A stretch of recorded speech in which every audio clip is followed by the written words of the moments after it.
Ok, vamos dando continuidade, ó, tô vendo aqui, né, Window Animation.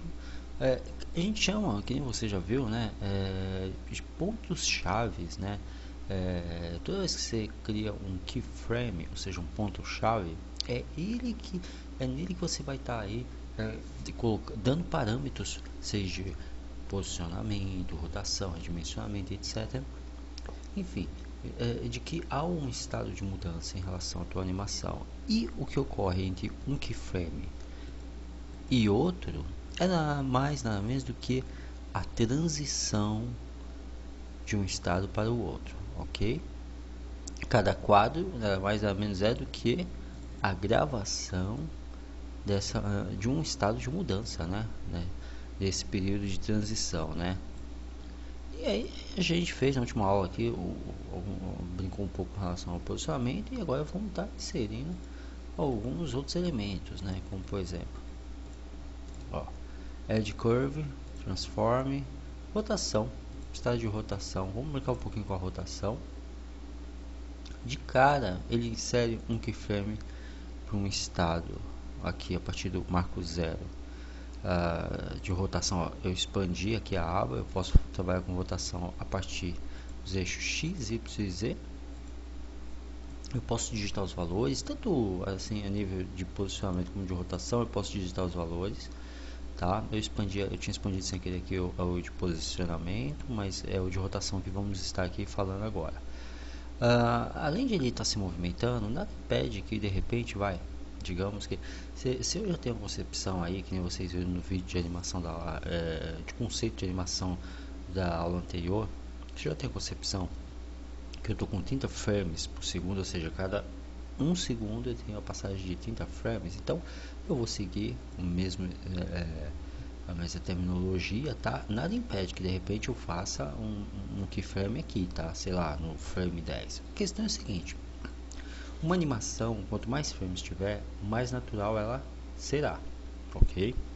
Quanto menos frames ela tiver, mais truncada, mais rústica, mais fake, ou seja, falsa, ela será. Aquelas animações que vocês veem em câmera lenta, com muitos efeitos, como em filmes como Matrix, essas foram feitas através de super câmeras que tem mais de 5.000 frames por segundo. Uma câmera que consegue captar e gravar isso a gente chama de super câmeras. São câmeras extremamente caras. No mundo digital, seja em 2D ou 3D, a gente consegue fazer isso sem precisar dessas super câmeras, porque porque toda a captação está apenas no computador. Não é uma captação externa relacionada ao mundo real. Na realidade, é uma reprodução do mundo real no virtual. Então aqui eu consigo fazer isso tranquilamente, tá ok? Só para puxar esse adendo aí, esse parênteses, para que você consiga aí se calçar de maior propriedade, ok? Bem, tendo dito isso, eu vou vir aqui, ó, seguindo 30 frames por segundo. Vou fazer uma rotação aqui no eixo X de 90 graus. Poderia ser 15, 45, não importa, tá? Ó, ele já até, inclusive, ó, vou colocar aqui 90, ó. Foi engraçado porque ele é como se ele estivesse achatando, né? Mas não tá achatando. Olha só, a prova disso, ó, vou desabilitar aqui 2D. Ele tá rotacionando, ó. Seguro o Alt, tô girando aqui só para que vocês vejam, tá bom? Tá rotacionando de forma frontal. Só isso que está ocorrendo, tá bom? Mas eu vou fazer o seguinte, ó, vou deixar aqui em 0, ó, tem o eixo Y,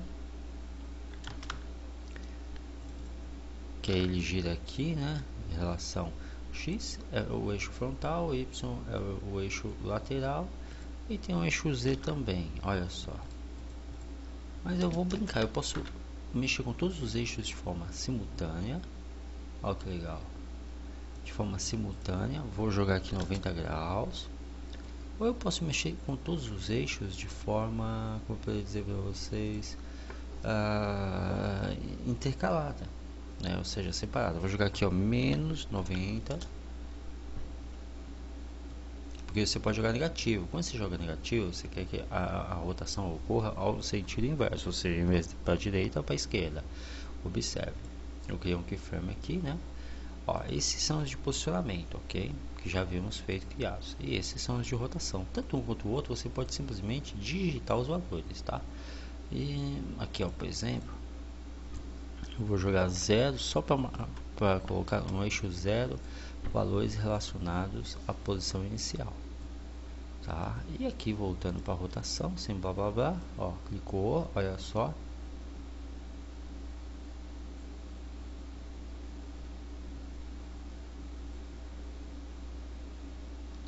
Bem divertido. Eu vou pegar aqui, ó, 1,30.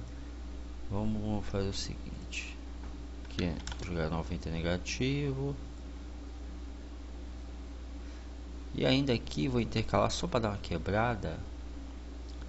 Vou mexer aqui no eixo, vou jogar 90 graus relacionado ao eixo X. E vou jogar aqui 90 graus relacionado, ou menos 90 graus relacionado ao eixo Z. Tô brincando aqui, né?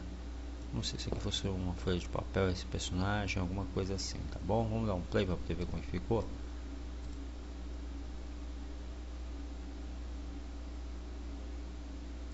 Quer dizer, e agora no módulo runtime, né, que é o módulo de execução, vamos o fazendo novamente.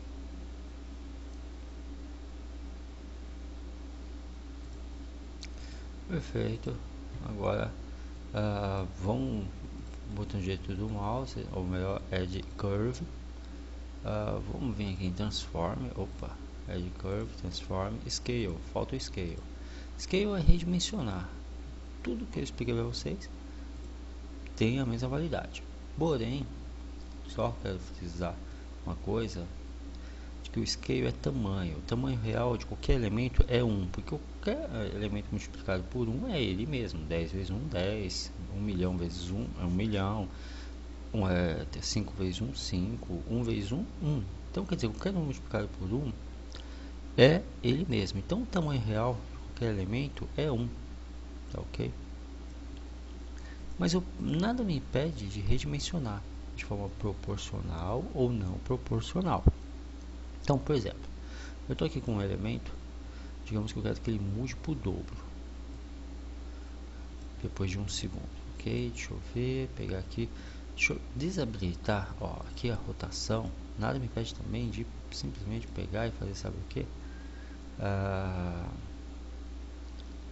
Deletar o keyframe, ou deletar toda essa movimentação. Para não ficar confuso, eu vou deletar a rotação, os efeitos que eu coloquei de rotação na animação, só para que a gente consiga contemplar melhor o redimensionamento, ok?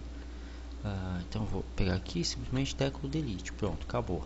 A rotação você vai ver que já não tem mais aqui efeito algum, tudo bem? Ok, vou aqui em Scale, digamos que depois de 30 segundos eu quero que o mesmo esteja o dobro, né, do seu tamanho com relação à sua largura, olha só. Isso é o que a gente chama de não proporcional. Se fosse proporcional, teria que ser de igual tamanho também com relação aos eixos X e Y, ok? Observe que ele vai dimensionando. Digamos que eu não quero o dobro, eu quero apenas um pouco acima do tamanho real. Então eu venho aqui e jogo, por exemplo, 1.2. Ok, olha só. E aí eu quero que depois aqui em 1 minuto volte ao tamanho que era antes. Então eu volto para 1. E digamos que eu quero que fique pela metade. Então, sei lá, 0.5. Então ele aceita a numeração em tamanho que a gente chama float, né? Tamanho com ponto flutuante, né? Ou seja, ponto decimal. E aí ele termina com 1, ok? Então aqui eu tenho apenas uma transição. Aí vem a pergunta, Edward, se eu quiser mover um keyframe, isso é possível? Sim, totalmente. Ó, seleciona o mesmo que você tem interesse, que nem eu acabei de fazer, e move. Não tem problema algum.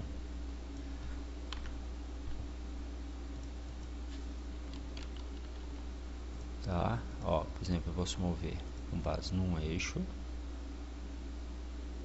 Ok. Selecionar todos aqui, tá? Ó, só clicar aqui em cima, eu seleciono todos, ó. Clicou, arrastou, só isso. Clicou, arrastou. Agora se eu quiser selecionar somente um eixo, clicou, arrastou, olha só. E aí eu consigo intercalar, ok? Só para deixar bem claro para vocês.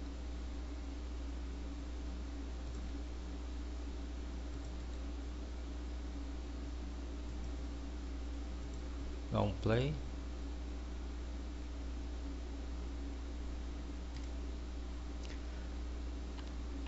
Bem, com isso, animações simples como a das nuvens, né? Ó, Open Scene,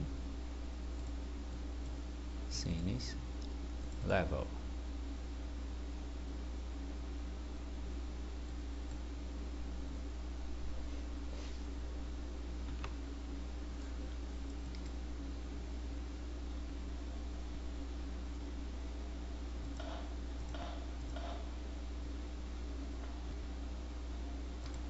Agora ficou mais fácil entender como animações, por exemplo, das nuvens acabam ocorrendo, né? Então fica tudo muito mais fácil de se trabalhar, ok?